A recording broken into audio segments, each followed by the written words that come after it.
Life is short. You gotta live this shit to the fullest, man. Every day I hear about another person who's dying, who's losing their life, you know. And one thing I do when I see that or when I hear those images and hear those messages, I think, how was that person living their life before they passed away? You know, were they living their life to the fullest? Were they fulfilling their purpose? And in the bigger scale, the images I see on the internet as far as celebrities are concerned, the answer to that is it seems to be so. It drives me, you know, and in life and death they both motivate me in interesting ways. You see, I was talking to my mother the other day and I was telling her that I like to hang out at cemeteries. And the reason why I like to hang out at cemeteries is because that's an inevitable place that each of us will go at some point in this life, right? So the point for me to get that motivation is so that I can recognize that this time on earth is short, and whatever I feel my internal purpose is, I need to live that.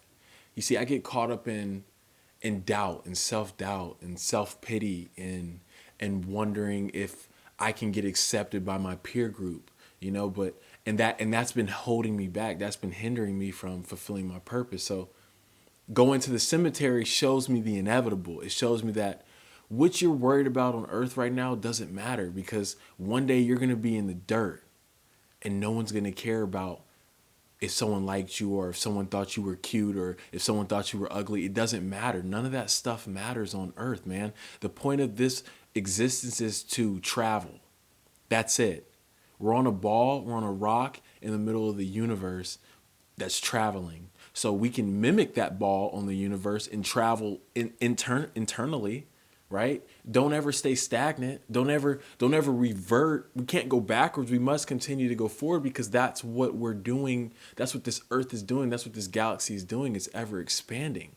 It's not retracting, it's expanding. So you need to expand, because we are one with the universe. The universe is us and we are the universe. So if the universe is expanding, then we need to expand. So for me, what's stopping me from expanding at points was this self-doubt, was this self-pity. But I had to think deeper. I'm like, what is it? You know, instead of just be sad about the things, the insecurities that I have within. You need to work on those insecurities, right? You can't just have insecurities and fester on them and be sad about them and worry about what people think about them. If you feel that there's something within you that you can better, then better it. Then take all the necessary steps. Then go to the gym. Then get an esthetician. Then drink water. Then eat healthy. Then work on your communication skills. Practice the crafts. Work on whatever it takes. Work on whatever you feel that you lack at. Because we all have the capacity to grow. Because if this universe can grow, then we can grow. We're both one with the universe. Remember that. We are one with the universe. If there's nothing you ever take from any message that I say on any stage, in any room, in any interview, it's that we are one with the universe. And so whatever the universe can do, we can do. We can grow, we can expand. Don't ever feel like you're in a position where you can't make it. There's too many stories at this point of human beings who were faced with adversity and have made it to the other end of the spectrum, right? Everyone has their own insecurities. You could literally Google someone with your insecurity success story. That at this point, there's so many examples of success. So I know that you're honed up inside and you're worried about how to deliver a certain message and how to reach a certain purpose that you feel internally. But remember, the people who make the biggest push are the people who rejected the idea of other people's opinions, right? We're all conscious beings. We're all conscious human beings who have feelings and who have empathy of some sort, right? So your empathetic ways are to relate with other people and how they view you and the energy that they receive from you. But you have to understand that sometimes selfishness is a part of growth, right? Because if you're constantly pouring your cup out, then when you go to drink from your cup, you will not have any nourishment for your own body. So you have to remember in healthy balance between give and receive. Always remember that give and receive is a two-way street. If you ever find yourself in a giving mode, then maybe you should take some time to yourself to remedy that by meditating, by doing these self-care tactics that replenish your soul, so that when you're giving, it's coming from a better place, a place of more nourishment, right? So when you take that time to give to someone, you're already at a place of replenishment, so that when you're dedicating that time of giving, that person's feeling that energy, and they get even, they receive even more than if you were from a place of half nourishment. So just understand that, and honestly, everything that I say to this camera isn't even me speaking to a viewer. It's me speaking to myself. I'm trying to teach myself these things. You see, it's easy to preach a lot of things, but it's harder to use the words that you preach and work on them within yourself. So for me, this is more of a therapeutic session with myself, and I'm just taking you on that journey. I pray that someone receives an information of some sort, and they come from it beautiful growth.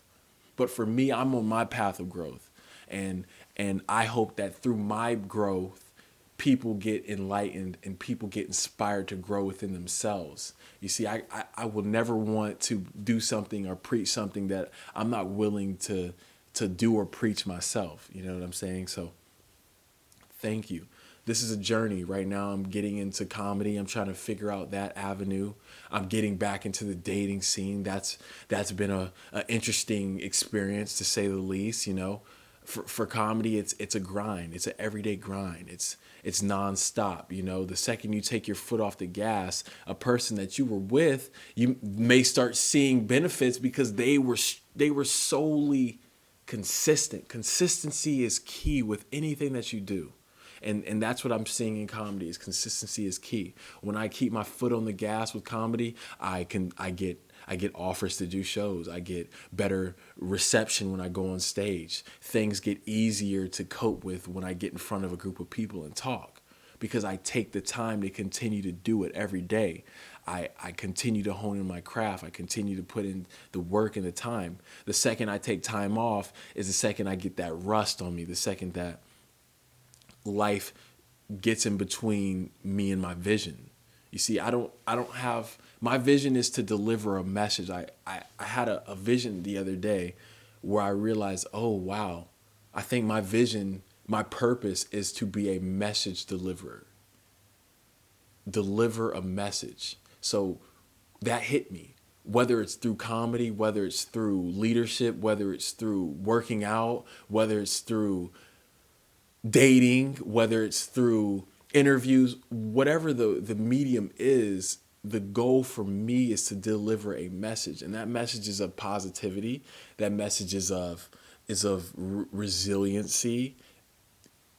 You know, I want to give laughter to the world. I also want to give and provoke thought in the world too, because I don't want to just be a person who's on stage just solely making people laugh. I want to deliver a message. I want people to go home and think about the things that I said.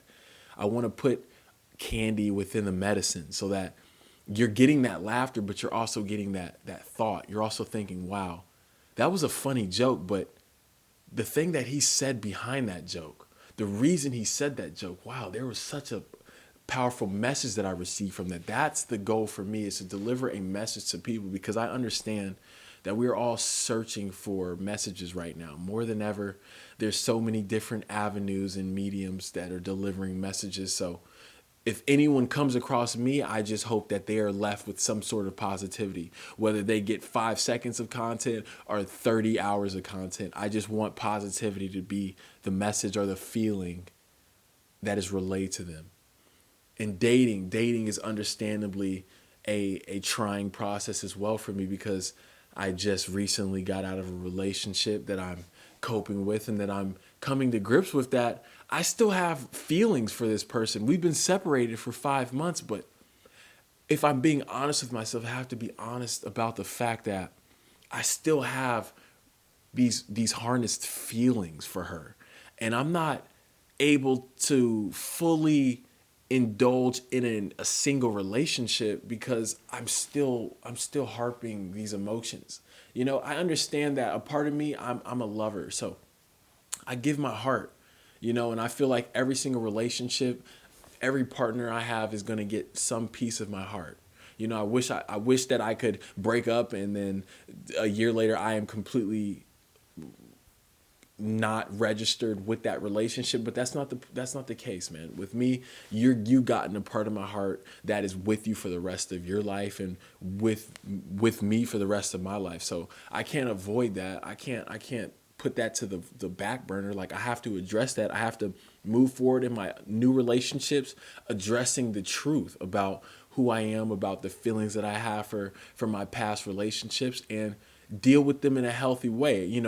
I can't be single and not try to date for the rest of my life because I still have some feelings for people that I loved in the past. No, I have to accept those feelings that I have for that person, accept those feelings that I gave to that person, and move forward in a healthy manner and communicate that with my partner so that they know and they understand me, and we build our own relationship, and they get a piece of my heart. Because if I'm harnessing these feelings for someone and I'm keeping that away from my future partner or partners, whatever it may be, then I'm rejecting possible love in the future. You see, love is not pretty. Love is not just all butterflies and flowers and daisies. You see, love is the cocoon process.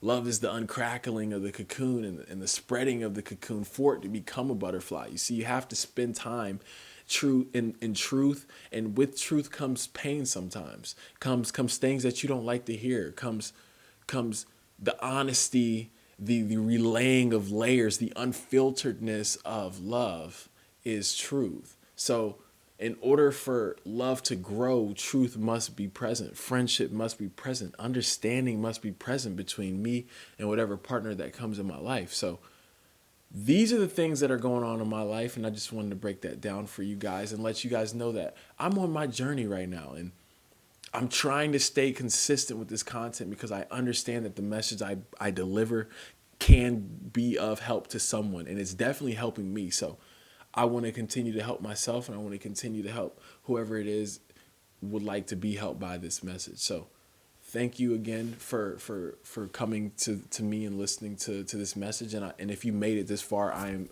absolutely grateful for you, because I understand how short attention spans are in this time, in this day and era. So if you gave me that much attention span, thank you. I love you. May you please and harmoniously have a beautiful day.